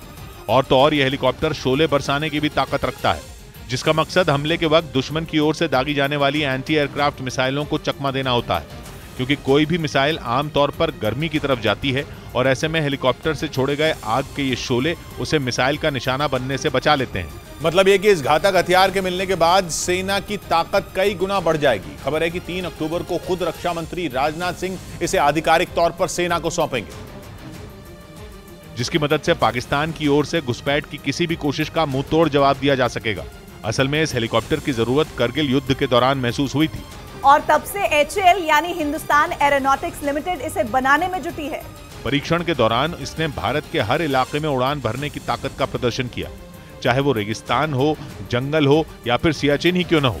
और इस स्वदेशी हेलीकॉप्टर ने हर जगह अपने हुनर का लोहा मनवाया। और खबर है कि सेना इस तरह के 95 हेलीकॉप्टर और खरीदेगी। इनकी मदद से 7 अलग अलग यूनिट तैयार की जाएंगी, जिन्हें राजस्थान के अलावा पहाड़ी इलाकों में भेजा जाएगा। यूक्रेन ने नेटो की सदस्यता के लिए नए सिरे से आवेदन कर दिया है। पुतिन के परमाणु बम के इस्तेमाल की धमकी और 3 लाख सैनिकों को भेजने वाली धमकी के बाद यह फैसला किया गया है। यूक्रेन के लुहांस्क, डोनेस्क, जापोरिजिया और खेरसॉन में पुतिन रेफरेंडम करा चुके हैं। और खबर है कि इन इलाकों के पश्चिमी तरफ पुतिन परमाणु बम गिरा सकते हैं। वहीं दोपहर में खबर आई थी कि जेलेंस्की नेटो की सदस्यता के लिए आवेदन करेंगे, और अब से कुछ देर पहले नेटो की सदस्यता के आवेदन से जुड़े दस्तावेजों पर जेलेंस्की ने साइन भी कर दिए। जेलेंस्की ने बयान भी दिया और कहा कि यूक्रेन जंग लड़ने की अपनी क्षमता को साबित कर चुका है। 7 महीनों में यूक्रेन ने रूस की सेना को तगड़ा नुकसान पहुंचाने का दावा किया है। यूक्रेन की मांग है कि नेटो की सदस्यता की प्रक्रिया को तेज किया जाए और जल्द से जल्द यूक्रेन को नेटो में शामिल किया जाए। यूक्रेन में जंग नेटो की सदस्यता के मुद्दे पर ही शुरू हुई थी। पुतिन को शिकायत थी कि नेटो में यूक्रेन के शामिल होने से रूस की सुरक्षा खतरे में पड़ जाएगी। आखिरकार नेटो की सदस्यता के लिए यूक्रेन ने पहल कर दी। अब अगर नेटो की सदस्यता यूक्रेन को मिल जाती है तो यह जंग सीधा नेटो और रूस के बीच की जंग बन जाएगी, जिसका सीधा मतलब होगा विश्व युद्ध। जनक हमारे साथ जुड़ रहे हैं। जनक, क्या मतलब निकाला जाए इसका? देखिए किशोर, जहां से शुरुआत हुई थी जंग की उसी मुद्दे पर आज अटका है। रूस ने इसी बात को लेकर जंग शुरू की जब यूक्रेन नेटो के लिए अप्लाई कर रहा था। तब उन्होंने क्या जो अपनी और जब लेने का बात कही, उसके समय जब अब यूक्रेन को लग रहा है कि वो अब अकेला पड़ेगा तो न्यूक्लियर वॉर होता है, तो ऐसे में नेटो के साथ होंगे तभी इसके सामने टिक पाएंगे। और हालांकि नेटो के साथ जाना इतना इजी नहीं है। 30 जो सदस्य हैं उन सबकी आम सहमति इस पर चाहिए। 2008 सिलसिला लगातार नेटो का चल रहा है, लेकिन यूक्रेन को सदस्यता नहीं मिल पा रही, तो अब इतना आसान नहीं लग रहा। अभी देखना होगा नेटो की सदस्यता को लेकर बाकी कंट्रीज क्या रुख अपनाते हैं, क्योंकि नेटो का सदस्य अगर यूक्रेन हो गया तो फिर इसका मतलब नेटो और रूस में युद्ध होगा, यानी विश्व युद्ध हो सकता है वो। और दूसरे विश्व युद्ध में परमाणु बम चले थे जिनसे पूरी दुनिया दहल उठी थी। आज 77 साल बाद एक बार फिर परमाणु बम के हमले की उल्टी गिनती शुरू मानी जा रही है। अमेरिका और ब्रिटेन की इंटेलिजेंस एजेंसियों को एकदम ठोस खुफिया जानकारी मिली है कि पुतिन अब किसी भी दिन अचानक और चुपके से परमाणु हमले का ऑर्डर दे सकते हैं और यूक्रेन 1945 का हिरोशिमा और नागासाकी बन सकता है। इसी वजह से अमेरिका और उसके साथी देशों ने पुतिन के पीछे अपने जासूस छोड़े हुए हैं।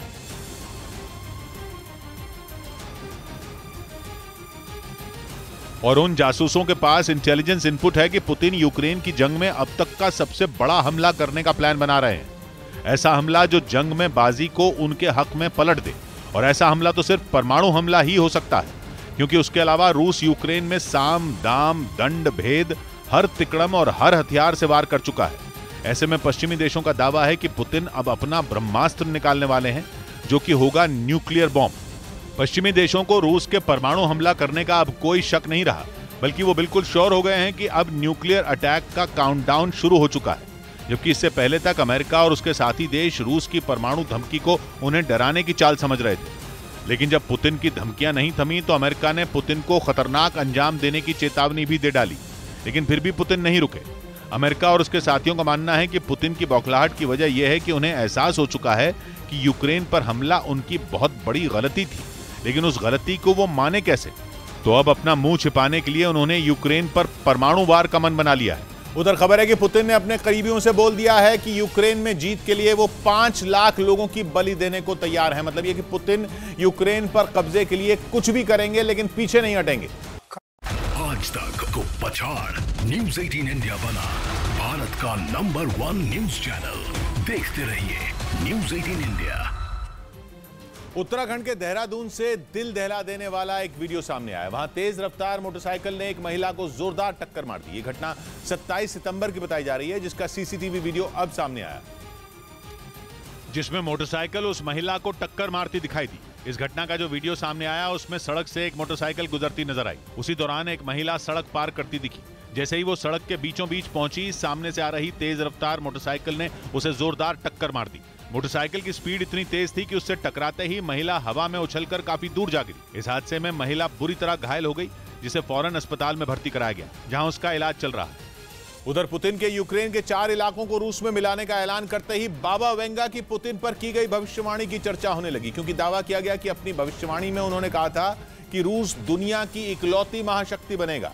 यही नहीं कहते हैं कि उनकी भविष्यवाणी से ये संकेत भी मिल गए थे कि तीसरे विश्व युद्ध में परमाणु हथियारों का इस्तेमाल होगा, यानी वो होगा जिससे पूरी दुनिया थर्रा जाएगी। यानी पुतिन परमाणु बम चलाएंगे, जिससे केवल यूक्रेन नहीं, करीब करीब पूरा यूरोप तबाह हो जाएगा। पुतिन ने तो यूक्रेन जंग शुरू होने के बाद ऐसी बातें बोली, लेकिन दावा किया गया कि भविष्य बताने वाली बाबा वेंगा ने सालों पहले यह बता दिया था, और उनकी कही एक एक बात सच होती जा रही है, क्योंकि 7 महीने बीत जाने के बाद भी पुतिन की सेना यूक्रेन में डटी हुई है, जिसके बाद उन्होंने यूक्रेन में रूस के कब्जे वाले 4 इलाकों में जनमत संग्रह भी करवा लिया। यानी पुतिन यूक्रेन को घुटनों पर लाने के लिए कुछ भी करेंगे। उसे टुकड़ों में बांटना पड़ा तो पुतिन वो भी करेंगे। कम से कम जनमत संग्रह करवाकर और यूक्रेन के 15% हिस्से का विलय रूस में करने का ऐलान करके उन्होंने ये बात साफ कर दी है। और इसी वजह से कहा जा रहा है कि बाबा वेंगा की वो भविष्यवाणी सच हो सकती है, क्योंकि दावा किया गया कि उन्होंने कहा था कि एक वक्त आएगा जब अमेरिकी बादशाहत खत्म हो जाएगी और रूस और पुतिन की बादशाहत दुनिया देखेगी, क्योंकि रूस लॉर्ड ऑफ द वर्ल्ड बन जाएगा। बताया जाता है कि बाबा वेंगा ने एक राइटर से इस बात का जिक्र किया था कि आने वाले समय में रूस दुनिया का स्वामी बनेगा और यूरोप बंजर जमीन की तरह बन जाएगा। यानी बाबा वेंगा इशारा कर रही थी परमाणु हमले की ओर, क्योंकि अगर रूस ने यूक्रेन में परमाणु हथियार चलाए तो पूरा यूरोप बंजर जमीन जैसा हो जाएगा। वैसे पुतिन ने जनमत संग्रह करवाकर परमाणु हथियारों के इस्तेमाल का चांस बढ़ा दिया है, क्योंकि वो कह चुके हैं कि अगर किसी देश ने उसके कब्जे वाले इलाकों की ओर आंख उठाकर देखा तो वो परमाणु हथियार चलाने से नहीं हिचकेंगे। मतलब साफ है, पुतिन यूक्रेन में जनमत संग्रह वाली 4 जगहों के बारे में ही बोल रहे थे, क्योंकि अमेरिका और यूरोप जैसे देश जापोरिजिया, खैरसॉन, डोनेस्क और लुहांस्क में हुए रेफरेंडम को नकली मान रहे हैं। इतना ही नहीं, वो रूस पर नए प्रतिबंध लगाने वाले हैं, यानी पुतिन के गुस्से को बढ़ाने वाले हैं। पुतिन ये बोल चुके हैं कि जिस जिस जगह की जनता रूस में शामिल होना चाहती है वहाँ रूस का राज होगा, और अगर किसी देश ने बीच में टांग अड़ाई तो वो परमाणु हमले के लिए तैयार रहे। मतलब ये कि बाबा वेंगा की तीसरे विश्व युद्ध और उसमें परमाणु हथियारों के इस्तेमाल की भविष्यवाणी सच होने का चांस है, क्योंकि कहते हैं कि बाबा वेंगा ने जो भविष्यवाणियां की वो सच साबित हुई। और पिछले कुछ समय से पुतिन ने जो रुख दिखाया है उससे भी लग रहा है कि वो अकेले पूरी दुनिया से लड़ने को तैयार हैं, फिर चाहे न्यूक्लियर वॉर ही क्यों न छिड़ जाए। आपको बताते हैं पुतिन से जुड़ी भविष्यवाणी करने वाली बाबा वेंगा की पूरी कहानी। कौन है बाबा वेंगा? बाबा वेंगा बुल्गारिया की रहने वाली थी, जिन्होंने 12 साल की उम्र में अपनी आंखें गंवा दी थी, लेकिन कहते हैं कि उनके पास भविष्य देखने की स्पेशल पावर थी। क्या है उनकी पुतिन पर की गई भविष्यवाणी? कहते हैं कि बाबा वेंगा ने जो भविष्यवाणियां की थी उनमें एक में उन्होंने कहा था कि एक वक्त आएगा जब रूस और पुतिन को कोई रोक नहीं पाएगा। क्यों हो रही है बाबा वेंगा की भविष्यवाणी की चर्चा? इसका जवाब है पुतिन का यूक्रेन के 4 इलाकों का रूस में विलय का ऐलान, क्योंकि माना जा रहा है कि पुतिन का यह कदम बाबा वेंगा की भविष्यवाणी सच कर सकता है। कब की थी बाबा वेंगा ने पुतिन पर भविष्यवाणी? दावा किया जाता है कि बाबा वेंगा ने अपनी मौत यानी 1996 से पहले कई हजार साल तक की भविष्यवाणी कर दी थी, जिनमें पुतिन के दुनिया पर राज करने वाली भविष्यवाणी शामिल है।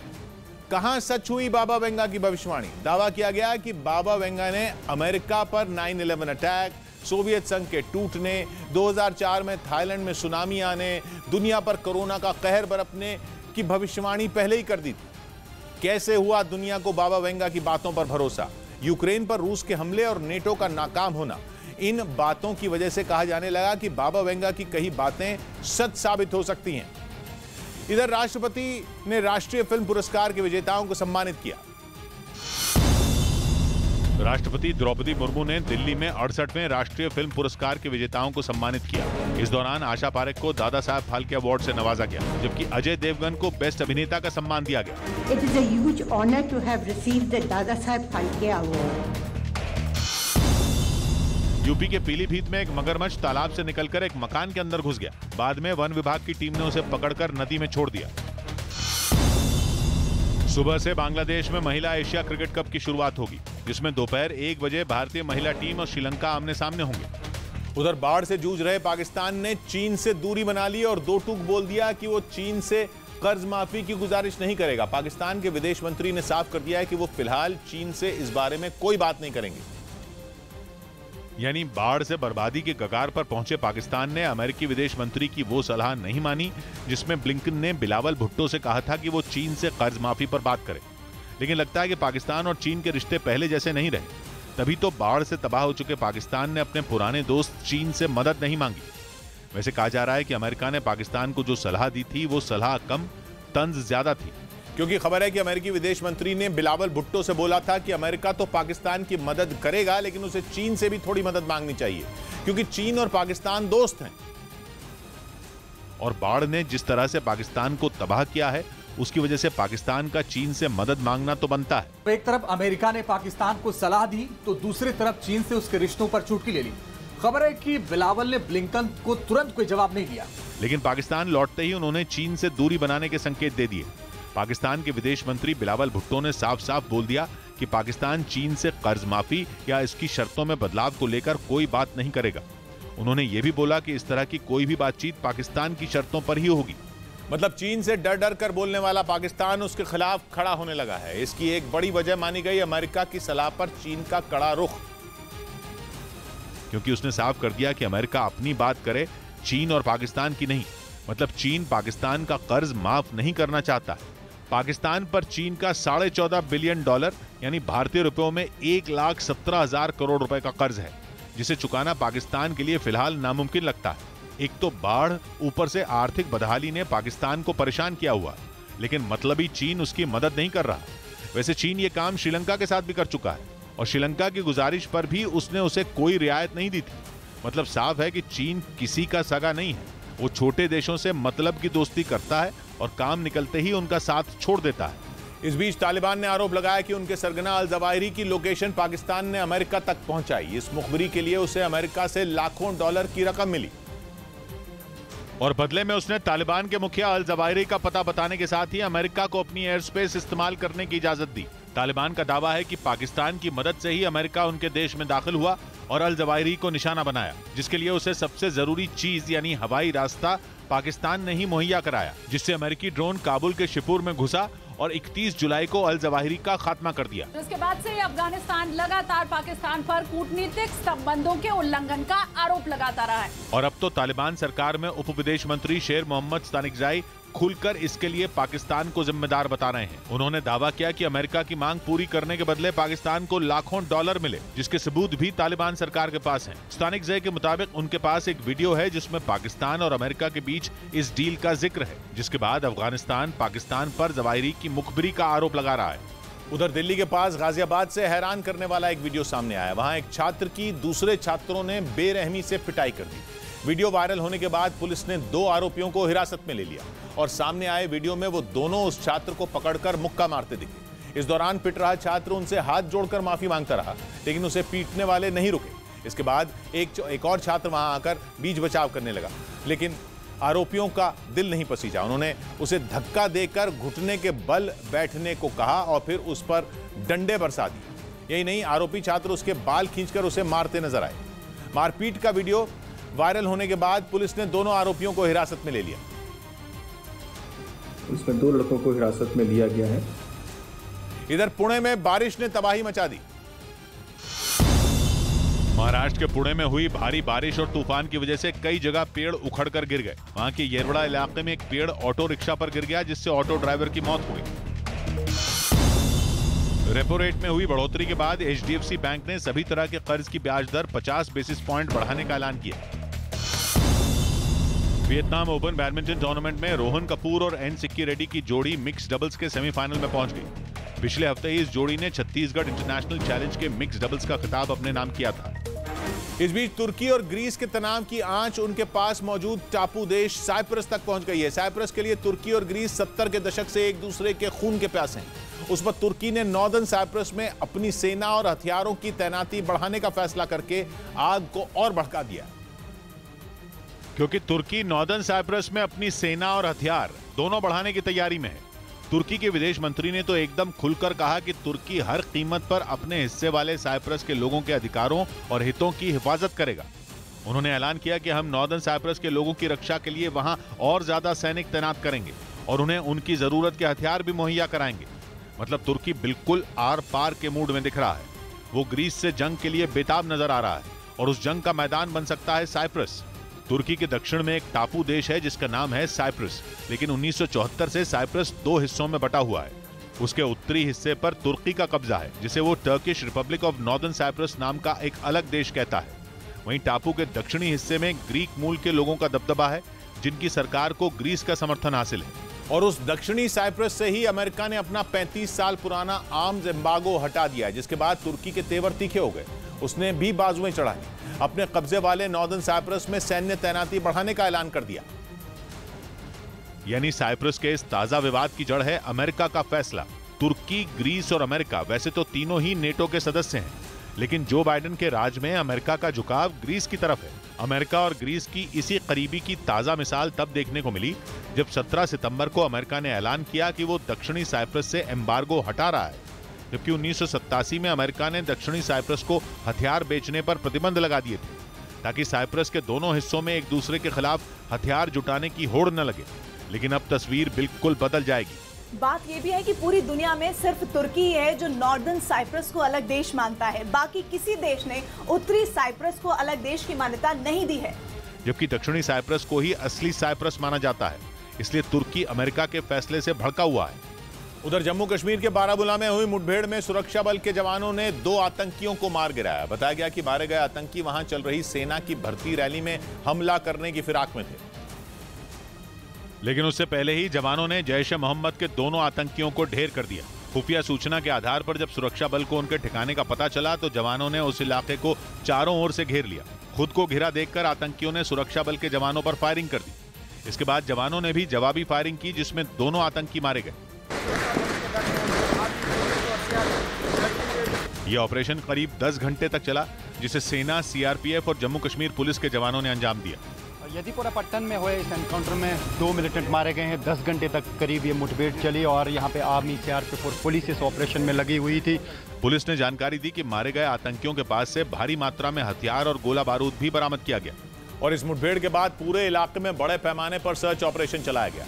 असल में बीती रात करीब 12 बजे ही सुरक्षा बल के जवानों को आतंकियों के छिपे होने की खबर मिली थी और रात करीब 2 बजे आतंकियों के साथ जवानों की मुठभेड़ शुरू हो चुकी थी। ये मुठभेड़ तब तक चलती रही जब तक दोनों आतंकी मारे नहीं गए। यदीपुरा पट्टन में फायरिंग का सिलसिला लगातार जारी है और आप सुन सकते हैं जबरदस्त फायरिंग हो रही है यहाँ पे। पुलिस ने बताया कि जैश-ए-मोहम्मद के इन आतंकियों को मारकर बहुत बड़ी साजिश को नाकाम किया गया।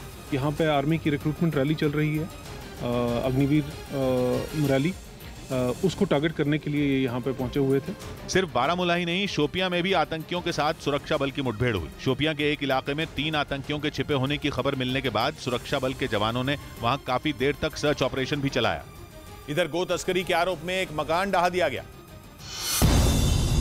छत्तीसगढ़ के कोरिया जिले में प्रशासन ने गो तस्करी के एक आरोपी के अवैध मकान को ढहा दिया। दिल्ली के पास गुरुग्राम में पुलिस ने एक फर्जी डॉक्टर को पकड़ा। बताया गया कि इस डॉक्टर के इंजेक्शन लगाने के बाद एक मरीज की मौत हो गई थी, जिसके बाद उसने अपने साथी के साथ मिलकर उस मरीज के शव को सड़क पर ही फेंक दिया।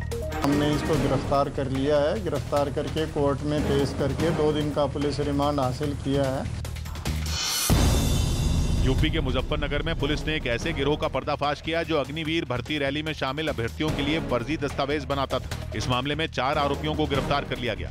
4 लोगों को गिरफ्तार किया है जो कि फर्जी डॉक्यूमेंट वगैरह की एक गिरोह को संचालित करते थे। इस बीच दिल्ली के पास यूपी के नोएडा में महिला से बदसलूकी के आरोपी श्रीकांत त्यागी की हाउसिंग सोसाइटी में फिर बुलडोजर चला। नोएडा प्रशासन ने ग्रैनोमैक्स सोसाइटी में जितने भी अवैध निर्माण थे उन्हें ढहा दिया और ये कार्रवाई नोएडा प्रशासन के अधिकारियों और भारी पुलिस बल की मौजूदगी में की गई। इस कार्रवाई का सोसाइटी में रहने वाले लोगों ने जमकर विरोध किया। बड़ी संख्या में लोग अपने फ्लैट से निकलकर बाहर आ गए और नोएडा प्रशासन को रोकने की कोशिश की। इस दौरान सोसाइटी के लोगों का गुस्सा फूट पड़ा, लेकिन नोएडा अथॉरिटी के बुलडोजर की हाउसिंग सोसाइटी में एंट्री हुई तो वो रुका नहीं और अधिकारियों और पुलिस वालों की मौजूदगी में एक एक करके कई अवैध कब्जों को तोड़ दिया गया। इस सोसाइटी में श्रीकांत त्यागी की पत्नी अनु त्यागी की तरफ से कॉमन एरिया में दोबारा पेड़ लगाने को लेकर विवाद शुरू हुआ था, जिसके बाद प्रशासन ने वहां मौजूद कई अवैध निर्माणों को जमीन खोदने वाली मशीनों की मदद से गिरा दिया। इस दौरान नोएडा प्रशासन के कई अधिकारी वहां मौजूद रहे और ग्रैनोमैक्स सोसाइटी में जिन लोगों ने अवैध कब्जा किया था उसे तोड़ दिया गया। जो कार्रवाई इस वक्त बुलडोजर की चल रही है वो आप देखिए, बुलडोजर लगातार आगे जा रहा है। 2 दिन पहले सोसाइटी में लोगों के बीच पेड़ लगाने को लेकर विवाद खड़ा हुआ था, जिसके बाद नोएडा प्राधिकरण ने सोसाइटी के लोगों को 48 घंटे में अवैध कब्जे हटाने का अल्टीमेटम दिया था, जिसके खत्म होते ही प्रशासन की टीम पुलिस फोर्स के साथ वहां पहुंची और कार्रवाई में जुट गई। इससे पहले इस सोसाइटी में रहने वाले श्रीकांत त्यागी के अवैध निर्माण को भी तोड़ा गया था, लेकिन जब दोबारा अनु त्यागी ने कॉमन एरिया में पेड़ लगाए तो वहां रहने वाले लोगों ने इसका विरोध किया। जबकि दूसरी तरफ त्यागी समाज के लोग सोसाइटी के गेट पर धरना देने के लिए बैठ गए थे। इसी विवाद के बाद नोएडा प्राधिकरण ने सोसाइटी में जहां भी अतिक्रमण पाया उसके खिलाफ कार्रवाई की। इस दौरान अनु त्यागी पेड़ को पकड़कर खड़ी हो गई। राजनीतिक बनाकर मेरे मुद्दे को मेरा घर तोड़ा गया और बाकी के लोगों का घर तोड़ा जा रहा है। प्रशासन के सामने अनु त्यागी की एक न चली और सोसाइटी के कॉमन एरिया में लगे सभी पेड़ों को भी उखाड़ दिया गया। इधर बेंगलुरु में गांधी जयंती के मौके पर मीट की दुकान बंद रखने का फैसला लिया गया। कर्नाटक के बेंगलुरु में नगर निगम ने 2 अक्टूबर यानी गांधी जयंती पर बूचड़खाने और मीट की दुकान बंद रखने का आदेश दिया। यूपी के गाजीपुर में पुलिस और प्रशासन ने गो तस्करी के 3 आरोपियों की 5 करोड़ से ज्यादा की संपत्ति जब्त कर ली।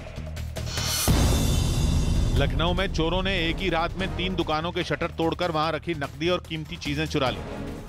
उधर महाराष्ट्र के ठाणे में बच्चा चोरी के शक में भीड़ ने एक आदमी की बेरहमी से पिटाई कर दी। भीड़ को काबू करने के लिए पुलिस को मोर्चा संभालना पड़ा। लेकिन उसके बाद भी भीड़ में शामिल लोग उस आदमी को पीटते रहे। घटना का जो वीडियो सामने आया उसमें कुछ लोग आरोपी को पकड़कर इधर उधर खींचते दिखे। कुछ ही देर में भीड़ ने उसके कपड़े फाड़ दिए और कुछ लोग उसे लात घूंसे मारते दिखे। ये सब चल ही रहा था कि कुछ लोग लाठी लेकर वहां पहुंच गए और उन्होंने भी उस पर हमला कर दिया। पिट रहा आदमी खुद को छोड़ देने की गुहार लगाता रहा, लेकिन भीड़ में शामिल लोगों ने उसकी एक नहीं सुनी। हालांकि इस दौरान कुछ लोग उसे बचाने की कोशिश भी करते दिखे। बताया गया पिट रहा आदमी सड़क किनारे एक बच्ची से टकरा गया था, जिसके बाद उस बच्ची ने रोना शुरू कर दिया और उसकी मां ने आरोपी को बच्चा चोर समझ लिया। फिर वहां लोगों की भीड़ जुट गई और सबने उस आदमी को पीट दिया। बाद में किसी तरह पुलिस ने उस शख्स को भीड़ के चंगुल से छुड़ाया और घायल हालत में अस्पताल में भर्ती करवाया। इस बीच भोपाल में कांग्रेस के छात्र संगठन एनएसयूआई के कार्यकर्ताओं ने सरकारी भर्ती शुरू करने की मांग पर जोरदार प्रदर्शन किया। व्यापम दफ्तर पर हंगामा कर रहे कार्यकर्ताओं को पुलिस ने रोकने की कोशिश की, जिस पर प्रदर्शनकारी भड़क गए और उन्होंने नारेबाजी शुरू कर दी। इस दौरान पुलिस ने उन्हें हटाने की कोशिश की, लेकिन कार्यकर्ता सड़क पर ही लेट गए। काफी देर तक प्रदर्शन चलता रहा। काफी देर समझाने के बाद भी जब वो नहीं माने तो पुलिस ने 20 से ज्यादा प्रदर्शनकारियों को हिरासत में ले लिया। इस दौरान पुलिस और कार्यकर्ताओं में धक्का मुक्की भी हुई। एनएसयूआई का आरोप है कि प्रदेश में हजारों पद खाली हैं, लेकिन सरकारी भर्ती शुरू नहीं की जा रही है।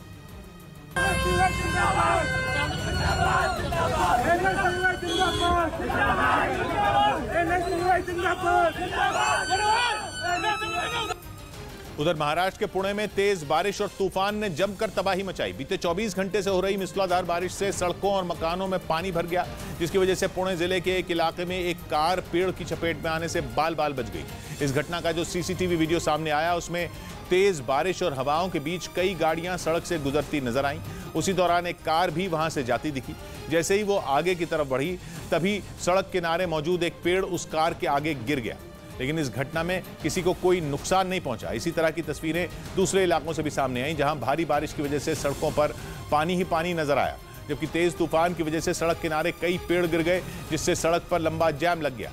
घटना की जानकारी मिलने के बाद मौके पर पुलिस के कुछ जवान पहुंच गए, जिसके बाद उन्होंने पेड़ों को वहां से हटाया। इधर शिक्षक भर्ती मामले में सीबीआई ने चार्जशीट दाखिल कर दी। सीबीआई ने पश्चिम बंगाल के शिक्षक भर्ती मामले में अलीपुर की विशेष सीबीआई अदालत में चार्जशीट दाखिल कर दी, जिसमें 16 आरोपियों के नाम शामिल हैं। मध्य प्रदेश के धार जिले में एक बन रहे मकान के नजदीक पुराने मकान की दीवार गिर गई। इस हादसे में 3 मजदूरों की दबने से मौत हो गई, जबकि एक आदमी गंभीर रूप से घायल हो गया। यूपी के मैनपुरी में प्रशासन ने लीज खत्म होने के बाद सरकारी जमीन पर बने समाजवादी पार्टी के दफ्तर को खाली करवा लिया। उधर खबर है कि ताइवान की सेना चीन के हमले से निपटने के लिए तैयार नहीं है। पश्चिमी मीडिया ने यह दावा ताइवान के पूर्व सेना प्रमुख के एक बयान के हवाले से किया, जिसमें उन्होंने चीन का हमला होने पर ताइवान की सेना की तैयारियों पर सवाल उठा दिए और दावा किया कि मौजूदा हालात में ताइवान की सेना चीन की ताकत के सामने कहीं नहीं टिकती। असल में चीन ताइवान को अपना हिस्सा बताता है, इसीलिए अगस्त की शुरुआत में अमेरिकी संसद की स्पीकर नैन्सी पेलोसी के ताइवान दौरे से वो बुरी तरह भड़क गया था और उसके बाद वो लगातार खतरनाक मिसाइलों से लैस अपने लड़ाकू विमानों और जंगी जहाजों का बेड़ा भेजकर ताइवान को घेरने की कोशिश कर रहा है। इस दौरान वो कई बार ताइवान को डराने के लिए घातक मिसाइलें भी दाग चुका है। मतलब ये कि वो ताइवान पर कब्जा करने के लिए युद्ध पर आमादा है और एक रिपोर्ट में दावा किया गया था कि चीन से जंग होने के पहले ही दिन वो ताइवान को हजारों मिसाइलें की जरूरत होगी। लेकिन ताइवान के पूर्व सेना प्रमुख ने पश्चिमी मीडिया को दिए बयान में दावा किया कि ताइवान की सेना के पास चीन के हमले का मुकाबला करने लायक हथियार ही नहीं है। मतलब ताइवान की सेना के लिए चीन की ताकतवर सेना से भिड़ना वैसा ही होगा जैसे किसी चींटी का पहाड़ पर चढ़ना। इससे पहले भी एक रिपोर्ट में दावा किया गया था कि चीन ने ताइवान पर हमले के लिए 660 जहाज समंदर में उतारे हैं और उन्हें रोकने के लिए या फिर मुकाबले में बने रहने के लिए ताइवान को पहले ही दिन कम से कम 2000 क्रूज मिसाइलों की जरूरत होगी और यह तभी होगा जब ताइवान के पास उतनी मिसाइलें होंगी, लेकिन वो इसके लिए अमेरिका के भरोसे है। और कहा जा रहा है कि यूक्रेन युद्ध की वजह से फिलहाल अमेरिका के पास उतने हथियार नहीं हैं जितने ताइवान को चाहिए। इस बीच यूपी के मैनपुरी में प्रशासन ने समाजवादी पार्टी के दफ्तर पर बुलडोजर चला दिया। बताया गया कि इस महीने की शुरुआत में ही समाजवादी पार्टी को जिला प्रशासन ने नोटिस भेज दिया था और फिर नोटिस में दिया गया वक्त पूरा होने पर प्रशासन ने पार्टी दफ्तर पर बुलडोजर चलाकर उसे गिरा दिया। महज चंद मिनटों में ही समाजवादी पार्टी का दफ्तर मलबे के ढेर में तब्दील हो गया। इससे पहले प्रशासन के अधिकारियों ने दफ्तर के अंदर मौजूद लोगों को वहां रखा सामान बाहर निकालने की इजाजत भी दी। हम लोग आए थे लेकिन लोगों ने अपने स्तर पे खाली कर लिया है। बताया गया कि ये जमीन 1994 में समाजवादी पार्टी को आवंटित की गई थी, लेकिन इस महीने की 8 तारीख को जमीन का आवंटन रद्द कर दिया गया। इस मामले में समाजवादी पार्टी ने हाई कोर्ट में एक अपील भी दायर की थी, लेकिन अभी तक कोर्ट से उन्हें इस मामले में कोई राहत नहीं मिली। इधर मध्य प्रदेश से 2 संदिग्ध आतंकियों को पकड़े जाने का दावा किया गया। पश्चिम बंगाल एसटीएफ ने मध्य प्रदेश के भोपाल से 2 संदिग्ध आतंकियों को गिरफ्तार करने का दावा किया। दिल्ली के जामिया नगर इलाके में एक अस्पताल के बाहर फायरिंग हुई, जिससे वहां अफरा तफरी मच गई। बताया गया कि छात्रों के 2 गुटों के बीच हुई लड़ाई में एक लड़के ने गोली चलाई। मुंबई में एक मॉडल का शव होटल में उनके कमरे से संदिग्ध हालात में मिला। बाद में वहां से पुलिस ने सुसाइड नोट भी मिलने का दावा किया। घटनास्थल पे एक सुसाइड नोट भी मिली, उसमें उस लड़की ने किसी के ऊपर संशय या तकरार व्यक्त नहीं की है। उधर महाराष्ट्र के नवी मुंबई से हैरान कर देने वाला एक वीडियो सामने आया। वहां 4000 की उधारी नहीं चुकाने पर कुछ लोगों ने मिलकर एक आदमी के साथ जमकर मारपीट की। यह घटना वहां लगे एक सीसीटीवी कैमरे में रिकॉर्ड हुई, जिसमें 2 लोग ऑफिस में बैठे एक आदमी पर ताबड़तोड़ लात और घूंसों की बारिश करते दिखाई दिए। मारपीट से पहले वो आदमी अपने एक साथी के साथ ऑफिस में बैठा दिखा। तभी वहां 2 लोग घुसाए और उन्होंने उससे मारपीट शुरू कर दी। मारते मारते दोनों उसे टेबल से खींचकर सोफे पर ले आए और उसके चेहरे पर मुक्के बरसाने लगे। इसी दौरान एक आदमी उस पर डंडे से वार करने लगा। इसके बाद उस आदमी ने उसी डंडे से वहां तोड़फोड़ शुरू कर दी। थोड़ी देर बाद दोनों हमलावर वहां से बाहर निकल गए। इसके बाद वो आदमी मोबाइल से किसी से बात करने लगा। इसी बीच दोनों हमलावर वहां फिर आ धमके और उस पर टूट पड़े। इस बार उनके साथ कुछ और लोग भी नजर आए, लेकिन किसी ने उन्हें रोकने की कोशिश नहीं की। हालांकि पुलिस ने केस दर्ज कर आरोपियों की तलाश शुरू कर दी है। इधर मध्य प्रदेश के ग्वालियर में अवैध कब्जे पर प्रशासन का बड़ा एक्शन देखने को मिला। वहां रिहायशी इलाके में अवैध तरीके से बनाए गए 2 मंजिला मकान को जमींदोज कर दिया। इस कार्रवाई के लिए प्रशासन की तरफ से सबसे पहले मकान की दीवारों को तोड़ा गया, फिर देखते ही देखते पूरा मकान मलबे के ढेर में बदल गया। बताया गया कि पुलिस की यह कार्रवाई कई घंटे चली। इस दौरान वहां भारी संख्या में पुलिस के जवान तैनात थे ताकि वहां कोई हंगामा ना हो। पुलिस के मुताबिक प्रशासन की तरफ से कई बार नोटिस भी दिया गया, लेकिन उसका जवाब मकान मालिक ने नहीं दिया, जिसका नतीजा ये रहा कि एयरफोर्स स्टेशन की जमीन पर बने अवैध मकान को ध्वस्त कर दिया गया। एक 2 मंजिला मकान वहां बना लिया था कि जो कि सुरक्षा के लिए खतरा था। खामोशियों में सवाल क्या है कोई न समझा। खामोशियों में सवाल क्या है कोई न समझा। हमें है क्या गम, मलाल क्या है कोई न समझा। 100 बात की एक बात कही राजिक ने। जवाब देने की इतनी जल्दी पड़ी थी सबको। सवाल यह है, सवाल क्या है कोई न समझा। मिलते हैं सोमवार को। घड़ी जब इशारा करेगी 9 बजे रात का, वक्त फिर होगा 100 बात की एक बात।